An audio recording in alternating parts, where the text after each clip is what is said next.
ஒடுக்கப்பட்ட மக்களே, திருவண்ணாமலை மலப்பாம்பாடி கிராமத்தில் கிட்டத்தட்ட 2000 ரோடு முன்னெடுச்சிருக்காங்க. அதை நாங்கள் நேரடியா ஜனநாயக அமைப்போடு தோழமையோடு நாங்கள் எல்லாம் போயிட்டு அந்த ஏரியை ஆய்வு செஞ்சோம். மண்ணு சில விதிமுறை இருக்கு. அரசுதான் இந்த விதிமுறையை அமல்படுத்திருக்கு. 3 அடிக்கு மேல மண் எடுக்கக்கூடாது. அதே மாதிரி அந்த மண்ணு எந்த இடத்துல எடுக்கணும்னா மேட்டான பகுதியில தான் மண் எடுக்கணும். ஒரு லாரி வச்சு எடுக்கக்கூடாது, டிப்பரை வச்சுதான் எடுக்கணும். இப்ப நம்ம கொள்ளை காணின்னு சொல்றோம் இல்லையா, கொலையில 30 லோடு, காணியில 25 லோடு. இதெல்லாம் அரசோட விதிமுறை. இத்தனை கொள்ளளவு தான் அப்படின்னு அந்த விதிமுறையில இருக்கு. லாரியை பயன்படுத்தவே கூடாது, டிப்பர் தான் டிராக்டர். ஆனா கணக்கு இல்லாம 2000 லோடுக்கு மேல மண்ணல் இருக்காங்க. ஒரு கிராமத்துல அரசு வீடு அல்லது தனிப்பட்ட முறையில் வீடு கட்டினா மண் எடுக்கிறதுக்கு போய் கேட்டா தாசில்தார் கிட்ட போ, மனையன் கிட்ட போ, அங்க போ, இங்க போன்னு சொல்லி மக்களை அலக்கழிக்க வைக்கிறாங்க.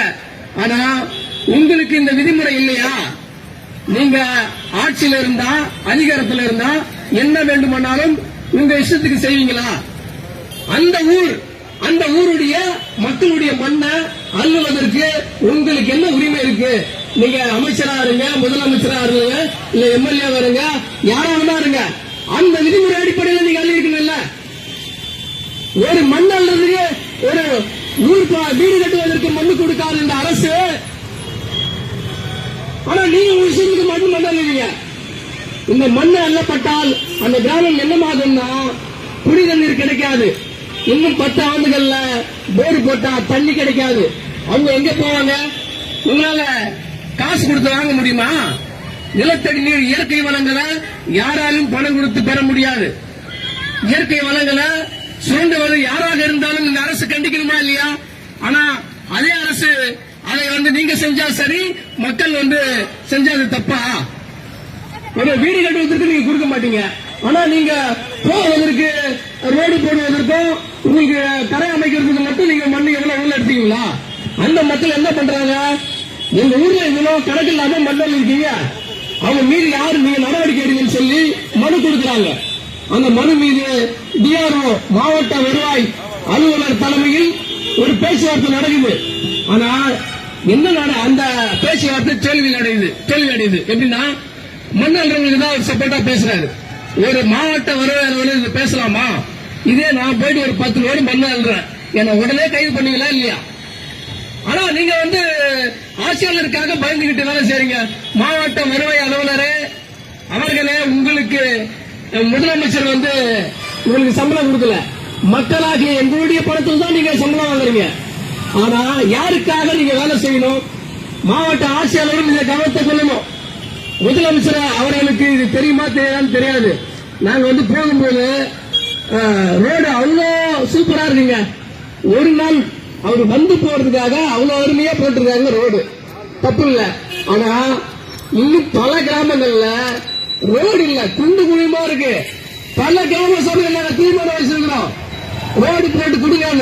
ஆனா 10 வருடமா, 15 வருடமா, 25 வருடமா ரோடு போடாத காரி மஞ்சி நடக்குது கிராமங்கள்ல.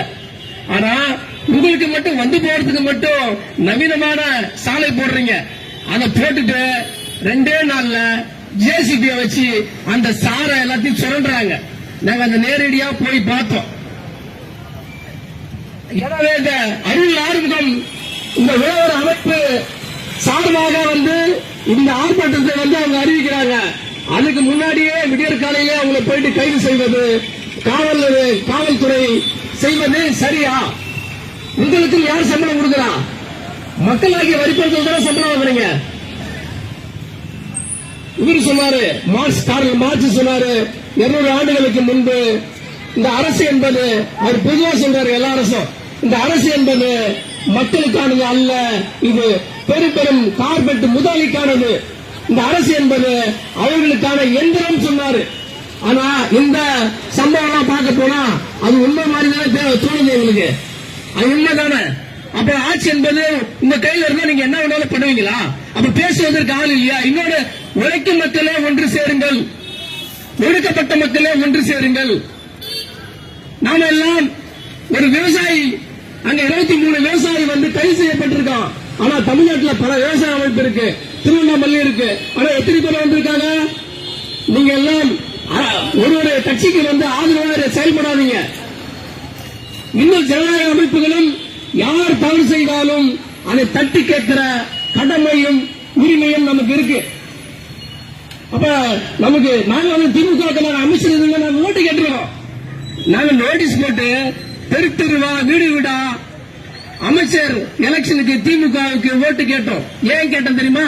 இன்னைக்கு பிஜேபி பாசிச அரசு தமிழ்நாடு இந்தியாவில் வந்தா அது முழுக்க சனாதனவாதியா மாறிடும்ன்றதுக்காக நீங்க திமுக அரசு நாங்க ஆதரவு தெரிவிக்கிறோம். எந்த புள்ளியில?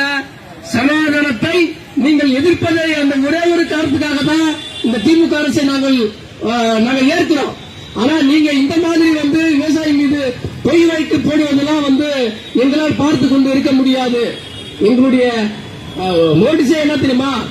திமுகவுக்கு ஆதரவு அளிப்போம், திமுக மக்கள் விரோத போக்கிற்கு எதிர்த்து போராடுவோம். அதை நாங்கள் என்ன வரைக்கும் செஞ்சுட்டு இருக்கோம். மக்களுக்காக எப்போதும் களத்தில் நிற்போம். உழைக்கும் மக்கள் ஆகிய எல்லா மக்களும் ஒன்று திறந்து, யாரோ ஒரு விவசாயி பாதிக்கப்பட்டிருக்கானா நாளைக்கு உங்களுக்கும் அது வரும், நாளைக்கு இன்னொரு துறை சம்பந்த மட்டுமில்ல அந்த பிரச்சனை வரும். அப்ப உழைப்பாளர் எல்லாம் நம்ம பிரிஞ்சு கிடைத்தனாலதான் இன்னைக்கு ஆட்சியாளர்கள் எல்லாம் என்ன வேண்டுமானாலும் செய்யலாம் என்ற நோக்கில் செயல்படுறாங்க.